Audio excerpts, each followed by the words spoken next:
This is a piece of 500 UART grit with this reference photo from East Texas. I'm going to be taking a little bit different approach for this painting, and then I am going to include the little bridge off in the distance.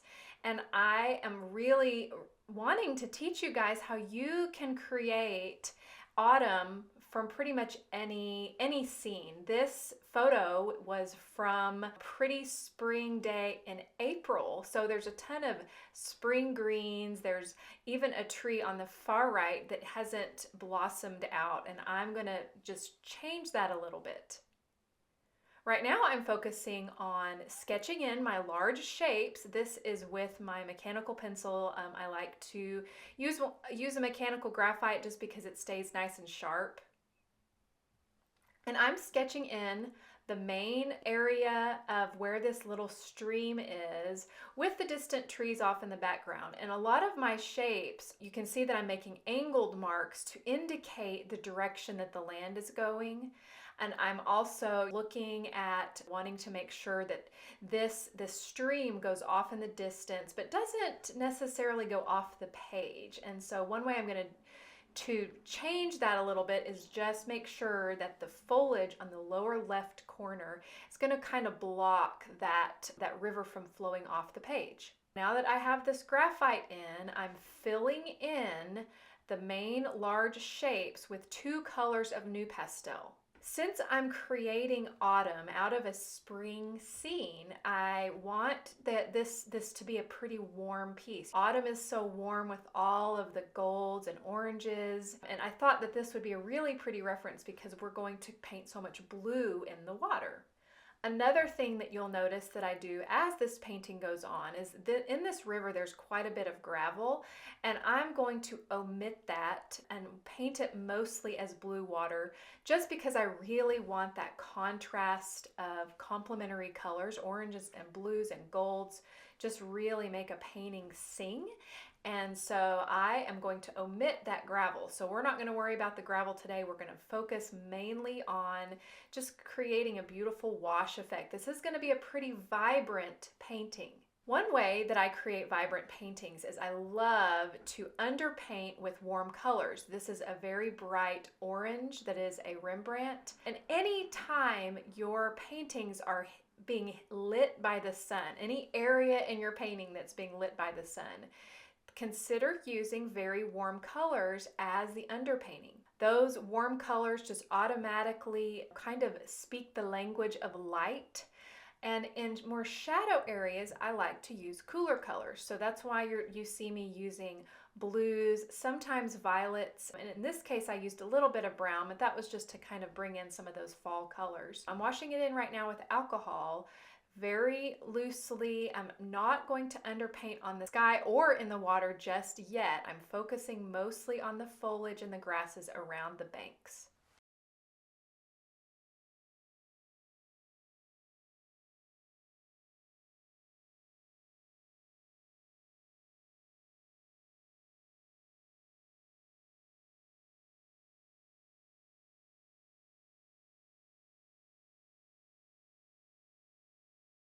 And then we're going to put ink back in over the dried alcohol. This is just to slightly darken and add just some nuance and kind of pop these browns. I love to use the browns, especially in the acrylic inks, because I don't love the colors of the new pastel browns. One reason I like to use a white foam backer board behind my paper instead of a black board. Sometimes artists will use a black paper or a black foam core. I don't, because I use that. That's kind of almost a palette to me. And although it looks messy in these videos, it's useful for testing out, especially the inks.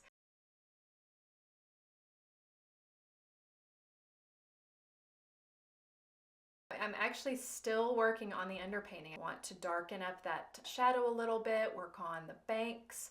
This is that same new pastel. I'm wanting this to be a really soft piece.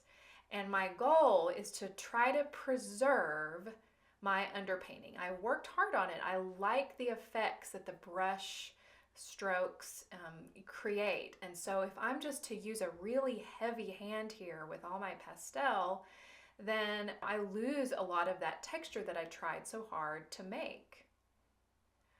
Now this water, if you'll notice in the photo, I know I'm going to make up a lot about this photo, and this is what I like to teach on, reimagining our references. How can you take it and change it to your satisfaction? And so much of that is knowing your reference, really knowing the area, knowing what water looks like, observation. And there is a lot of green in waters, especially as a dark base layer. It reflects a lot of blue, and there are reflections of blue, but those reflections are on the surface of the water. And so sometimes what you need to do with water is just really darken it. And in this case, I used a really very neutral dark green. Now, of course, it's not quite as dark as it shows here because that alcohol, that's what I'm putting in now, that alcohol does darken colors and then it dries lighter. Now, one thing you might wonder is, well, why do you do that? Why don't you just put in the darks? Why do you have to make it an underpainting? And I guess I would say I like the paper. I don't like the paper color. I don't want to be fighting this paper color. 500 grit isn't the toothiest of the UArts. That would be the grit that is called 280. It's kind of, if similar to hardware store sandpaper, the lower the number, the grittier the paper. The higher the number, the finer the paper. So 500 is pretty mid grit. A lot of people love the 400 grit. That's their favorite. Some people love the 800 grit because it's very, very fine. And it just really kind of depends on what effects you like. If you want a more textural look, then try the grittier papers. Those automatically have a lot of texture in them. I like kind of a mid-textural, smooth look. And so that's why I really decided upon 500 as my favorite color. Right now I'm adding in some very, very warm yellow greens. Those are Rembrandts that I'm using right now. I love the harder pastels because I can really control how much they layer on. If you have difficulty with a heavy hand, whenever you pick up your pastels, whenever you're developing your palette, try to pick up the harder ones first and save your really soft Seleniers and Schminkies and even Terry Ludwig's Great Americans. Try to save those for the end of your painting until you can really learn to pull back and not smother your paper. We don't want to smother paper. We want it to be able to breathe, especially since we worked really hard on our underpaintings. Use the harder pastels because they just don't lay down as much pigment, and so it's easier to create a transparent, gently layered feel to your painting. Okay, so my job now is to bring in a little bit of color to these darker shadows. I've mentioned before my theory in painting is to work dark to light, cool to warm, and that is pretty much the case even if I'm painting. The majority of the piece is going to be very warm, like this painting. It's going to be a lot of very autumn colors with the foil of the blue water against all those ochres and golds. I used an ultramarine, a Rembrandt ultramarine on that shadow side of the bush, and also against under where the bridge is going to be. I haven't really painted the bridge yet. There's nothing there right now, and I'm still working a lot on this far bank because I really want it to be established. I like to work kind of all over a painting, but in sections. I don't necessarily work, like you'll notice, I haven't done anything in the distance, anything on this foreground grasses. I'm bringing in some color and nuance to the water in the front as it's coming down. What goes up must come down. Even if you end up mostly covering some of that color, it will show through, especially when you're using a light touch, because when you're glazing, microscopically, those other colors are still showing. We're not mixing colors. We're not mushing them together, pushing them around. we're glazing them. In glazing, it's almost like laying very transparent fabric slowly on top of each other, and how those colors can really bounce off of each other and all around your piece. I love to add peach to any type of golden grasses just because it kind of breaks up. It's basically a light orange, and it breaks up all the gold. And you can see that I'm just lightly scumbling it on. It really kind of mirrors that first color of the new pastel underpainting. And so I like to do that. I like to mirror color. Here I'm just swiping it in the sky, and this is another philosophy of mine. If you want a painting to be cohesive, put the color as an underpainting in the sky that's on the foreground. So in this case, I used orange on the foreground, and so I also used orange in the skies. Now I'm going to cut in. Instead of painting the clouds over the sky color, I like to do it the other way, and I paint the sky color over the cloud color. So that orange, I put that in, and then I swiped it with pipe foam just to rub it into those distant treetops. I don't want a halo effect around the trees, so I pulled that color with that pipe foam into the trees. And now I'm using this very light turquoise to create some clouds with that orange color as an underpainting. I'm really just lightly scumbling because I want those oranges to still show. I'm going to put so much blue in the water. I wanted to put some blue in the sky just so that would make a little bit more sense. Okay, time to work on the water a little bit. And I am looking at the photograph here, although I think later on in this painting process, I just pretty much quit looking at it. And really, that's how I work in general. I put the reference photo up for you so you can kind of see, especially in the beginning stages, how I'm drawing the big, large main shapes. But after that, I personally don't ever look at the reference photo. I will look at it in the initial stages, and then I pretty much put it away, just because I don't want it to intimidate me. I don't want it to inform my decisions, especially based on color.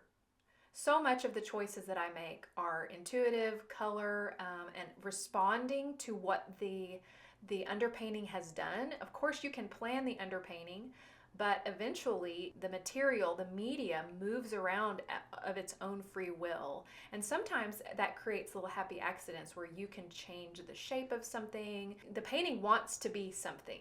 And so if you're too rigid and adhere to your photograph, that's exactly what I teach on not to do, try to put away your references, then you can look at the photograph, but I'm pretty much just looking at my intuition here. I've been adding a lot of crazy color in the water, lots of greens, some blues, of course, down at the base, some cerulean blue, that beacon color that I love, that Great American, also some really darker ultramarine. I'm also using a lot of golds and greens. Mostly I'm trying to create the effect of a reflection off in the background, and then I'm going to carve in. Like I said, the water has a color underneath the reflection of the blue, and if you can kind of grasp that, I know where I'm going, and I know sometimes, especially if I'm making up a direction for my pieces, which I often do because that's my working method. You don't exactly know necessarily where I'm going, but I am wanting to create an underglow in the water. Then putting the blue on top of it is the reflection of the sky. That is especially effective if you're in a region where there's a lot of trees, because so much of the water is green. So much of it's yellow and orange. It's not always just blue, blue, blue.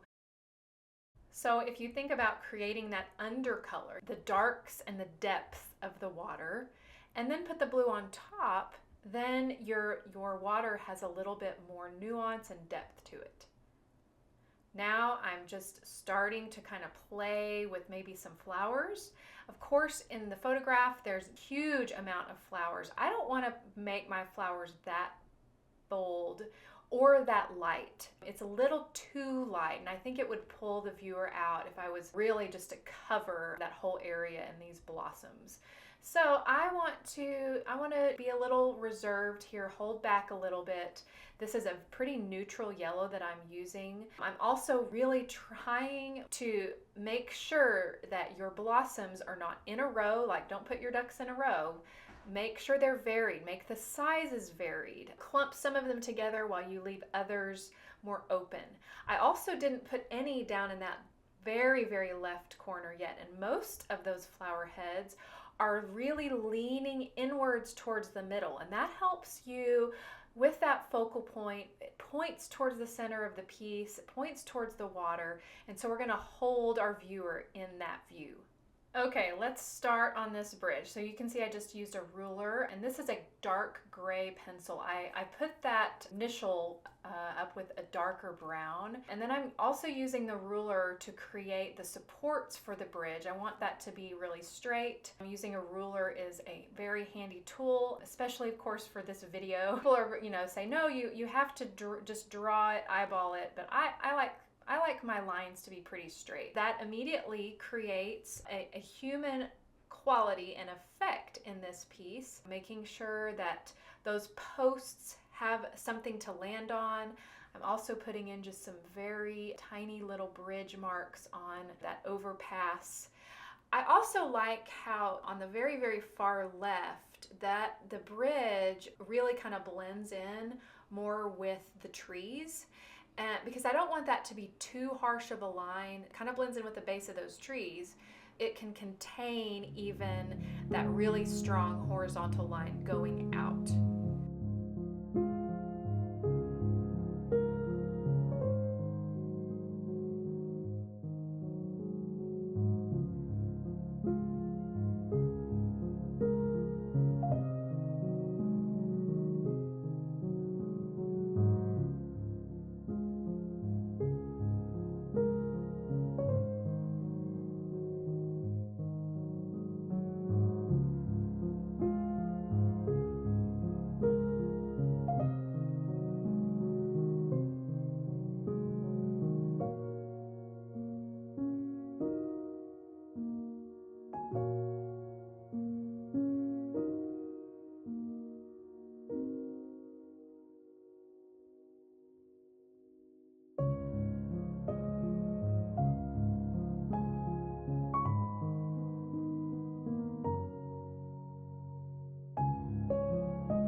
I hope you enjoyed watching that pastel come to life. It was so much fun to paint. It's always fun to teach you new techniques, and I hope you learned something. If you did, please give this video a like. I would love it if you would subscribe to my channel and hit that little notification bell so you can know when a new video comes available.